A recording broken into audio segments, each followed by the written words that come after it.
Hello.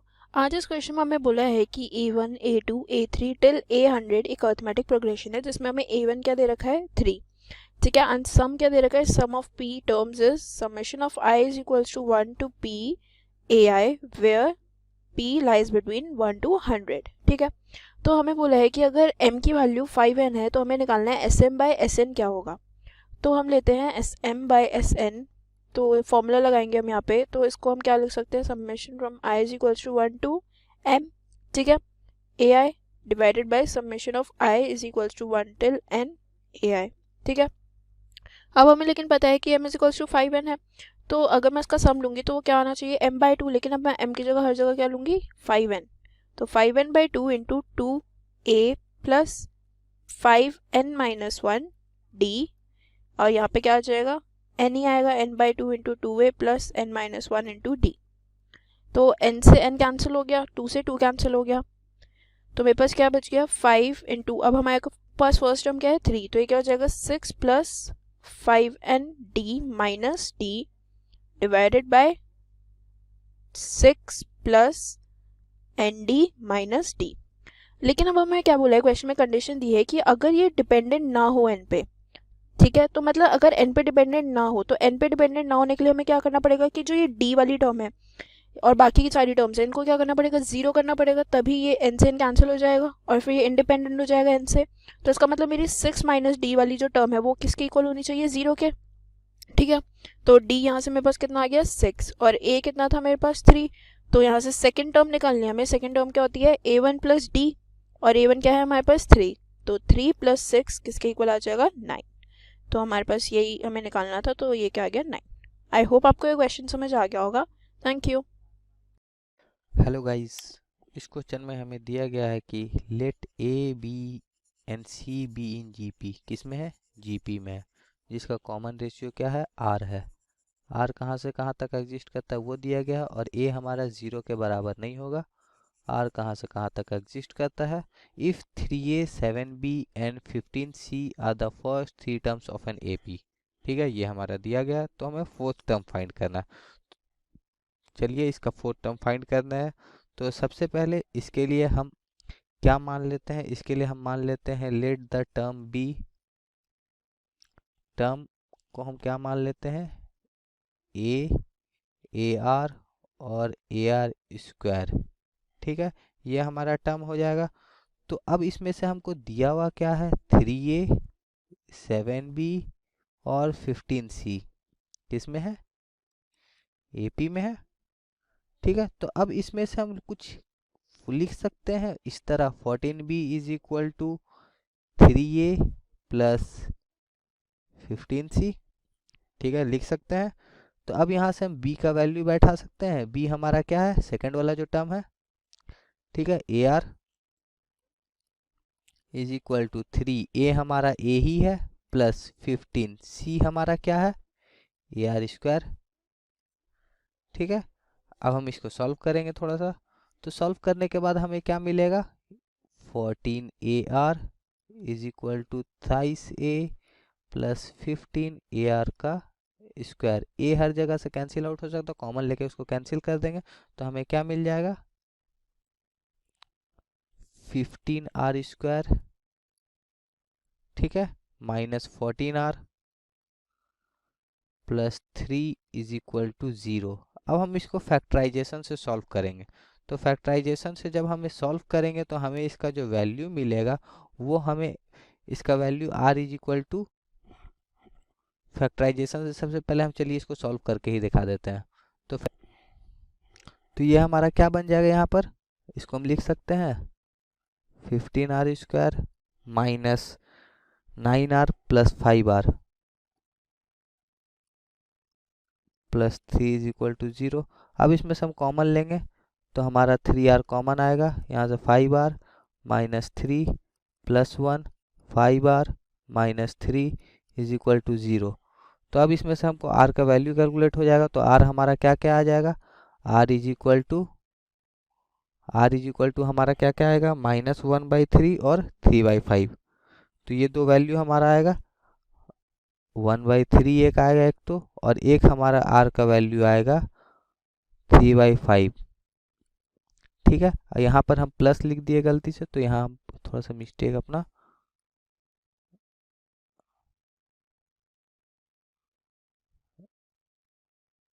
यहाँ जो दो जगह हल्का सा गलती हो गया था।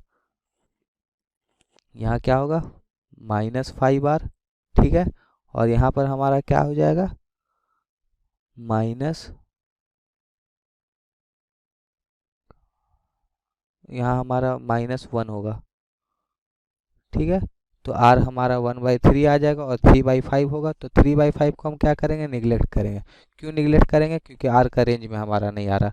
तब हमें यहाँ से क्या निकाल लेंगे कॉमन डिफरेंस। कॉमन डिफरेंस हमारा क्या होगा, कॉमन डिफरेंस हमारा जो सेकंड टर्म है 7b -3 है, ठीक है, जो हमें दिया गया है।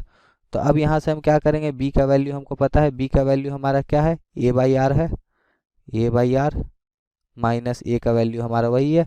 अब यहाँ से हम क्या करेंगे, आर का जो हमारा वैल्यू आया है वो हम पुट ऑन कर देंगे। तो आर का वैल्यू पुट ऑन करने के बाद हमें क्या मिलेगा 7a/3, ठीक है।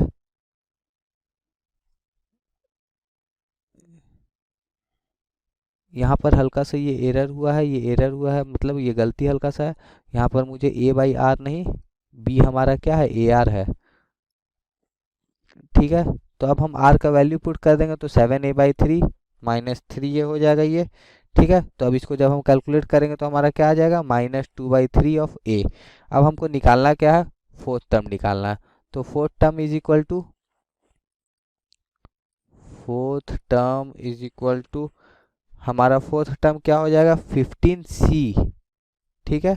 15c प्लस d होगा, तो -2/3a, ठीक है। हमारा c क्या है, अब हम वैल्यू बैठा देंगे 15/9 a -2/3a ये हो जाएगा। तो इससे हमें क्या मिल जाएगा a मिल जाएगा। तो हमारा जो रिक्वायर्ड फोर्थ टर्म होगा वो फोर्थ टर्म क्या होगा a होगा। I hope you guys will got it. Thank you and have a good day. इस क्वेश्चन में देखिए क्या बोला है कि if a b c are in GP and the equations ax² + 2bx + c = 0 and dx² + 2ex + f = 0 have a common root then. ठीक है, तो देखिए सबसे पहले हमें गिवन क्या है कि a b c ये तीनों जीपी में है। तो देखिए जीपी होने की कंडीशन क्या होती है, b² = middle term square equals to product of first and third term. So ये आ जाएगा, तो यहाँ से हम लिखेंगे b = क्या आ गया √ac। ठीक है, अब देखिए हमें क्या दिया है कि ये दो क्वाड्रेटिक्स दिए हैं और इनका एक रूट कॉमन है। तो फर्स्ट क्वाड्रेटिक देखें हम, तो देखिए क्या है वो ax² + 2bx + c = 0। ठीक है, ये चीज आ गया। तो देखिए हम क्या बोल सकते हैं कि यहाँ ये है, तो देखिए b की जगह अगर मैं √ac लिखूं तो क्या आ जाएगा ax² + 2 √ac x + c = 0। तो देखिए इसको मैं लिख सकता हूँ कि √ax d² + 2 times of √ax into √c plus √c² इस फॉर्म से। ठीक है, अब देखिए ये किस फॉर्म में आ गया, ये आ गया a² + b² + 2ac इस फॉर्म में, और इसकी वैल्यू क्या होती है a + b²। ठीक है, तो देखिए इस पूरी चीज को मैं लिख सकता हूँ √ax + √c² = 0। अब देखिए इस चीज को 0 होना पड़ेगा, तो हम क्या बोलेंगे, इस ब्रैकेट को 0 होना पड़ेगा, मतलब √ax = -c। तो यहाँ से क्या आ गया x = -√c/a। इसके देखिए दो इक्वल रूट्स आए फर्स्ट इक्वेशन के, और दोनों क्या है -√c/a, और इनके अगर कॉमन रूट है तो देखिए मैं क्या बोलूंगा, ये वाला जो रूट है x की वैल्यू, ये इस इक्वेशन को सेटिस्फाई करेगी। तो वो इक्वेशन लिख देते, देखिए dx² + 2ex + f dx² + 2ex + f = 0। तो x की जगह हम क्या डालेंगे √c/a। तो देखिए क्या आ जाएगा dc/a माइनस, क्योंकि माइनस था, सो 2e √c/a + f = 0। ठीक है, अब देखिए मैं क्या करूंगा, पूरे इक्वेशन को मैं c से डिवाइड कर दूंगा। मैं लिखूंगा देखिए divide through out by c।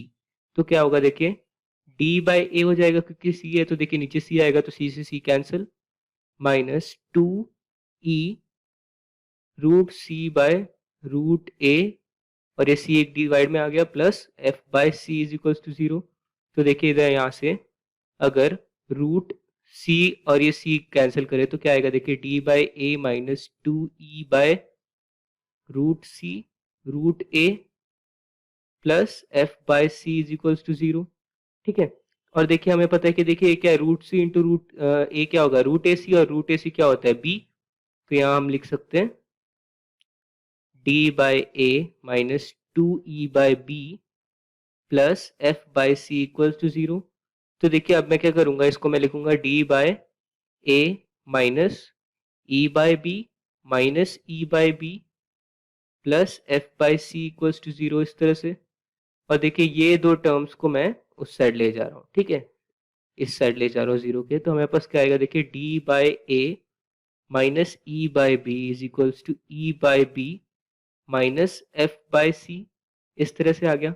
ठीक है, तो देखिए हमें दिख रहा है कि D by B minus E by F, मतलब डी बाय ए और E by B, sorry D by A और ई बाय बी में जो डिफरेंस है वही ई बाय बी और एफ बाय सी में डिफरेंस है। तो मतलब क्या है कि दो कंसिक्यूटिव टर्म्स के बीच का डिफरेंस सेम है, मतलब क्या है सब एपी में। तो मैं बोल दूंगा कि D by a e by b and f by c are in AP.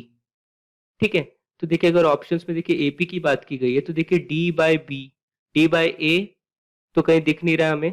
ठीक है, तो देखिए ए बाय डी दिख रहा है जो कि इसका रेसिप्रोकल है। तो देखिए हमारे पास ऑप्शंस में क्या है ए बाय डी, बी बाय ई और सी बाय एफ, इसके बारे में बताना है। तो देखिए अगर मैं हमें पता है कि देखिए कोई भी टर्म अगर एपी में हो तो उसका रेसिप्रोकल क्या होता है एचपी में होता है। तो मैं बोलूंगा कि A by D comma B by E and C by F are in HP. ये कैसे होगा, क्योंकि देखिए एचपी की प्रॉपर्टी यही होती है कि जो एचपी के रेसिप्रोकल्स होते हैं वो सारे एपी में होते हैं। ठीक है, तो जस्ट हमने रेसिप्रोकल लिया एपी का तो वो एचपी बन जाएगा। तो अगर ऑप्शंस देखें तो देखिए एपी वाला तो एक भी ऑप्शन सही नहीं होगा, एचपी वाला ऑप्शन 4 करेक्ट ऑप्शन आ जाएगा। ये क्वेश्चन जेईई मेंस 2019 के 11 जनवरी के डेट के शिफ्ट 1 का क्वेश्चन है। क्वेश्चन के वन है let A1 A2 A3 up to A10 are in GP. तो ये जीपी में है। If A3 upon A1 is equals to 25 then A9 upon A5 की वैल्यू इन्होंने पूछी है। ठीक है, तो गिवन क्या यहाँ पे A3, ठीक है, A3 अपॉन में A1 के लिए एक्सप्रेशन क्या है मैंने यहाँ पे 25। तो A3 को बेसिकली क्या लिख सकते हैं, A3 को लिख सकते हैं A1 अगर फर्स्ट टर्म है यहाँ पे इसको अगर A से रिप्रेजेंट करेंगे तो ए एनथ टर्म को बेसिकली क्या लिखते हैं ए आर की पावर n माइनस 1। ठीक है, तो ए आर की पावर n माइनस 1, तो इसके अकॉर्डिंग A3 के लिए फॉर्मूला क्या आ जाएगा, ये आ जाएगा यहाँ पे ए आर स्क्वायर। ठीक है, यहाँ से रिलेशन आ जाएगा A3 की value A R square, A1 की value a, this is equals to क्या आ जाएगा यहाँ पे 25। तो यहाँ से आर की वैल्यू क्या आ जाएगा यहाँ पे 5। तो अगर आर की वैल्यू 5 आ गया तो A9 अपॉन में A5 की वैल्यू हम फाइंड कर सकते हैं। A9 की वैल्यू क्या आ जाएगा A इंटू में आर की पावर 8 डिवाइडेड बाई A5 की वैल्यू A इंटू में आर की पावर 4। तो ये कैंसिल आउट हो जाएगा A से, और ये वैल्यू क्या आ जाएगा पे, ये आ जाएगा पे आर की पावर 4। ठीक है, ये आ जाएगा पे आर की पावर 4, और आर स्क्वायर की वैल्यू क्या आया था यहाँ पे 25, और आर की वैल्यू क्या आया था यहाँ पे 5। तो 5 की पावर 4 व्हिच मींस ये वैल्यू क्या आ जाएगा पे 5 की पावर 4। ऑप्शन कौन सा करेक्ट होगा यहाँ पे, option 1 is the correct answer, first option is correct one.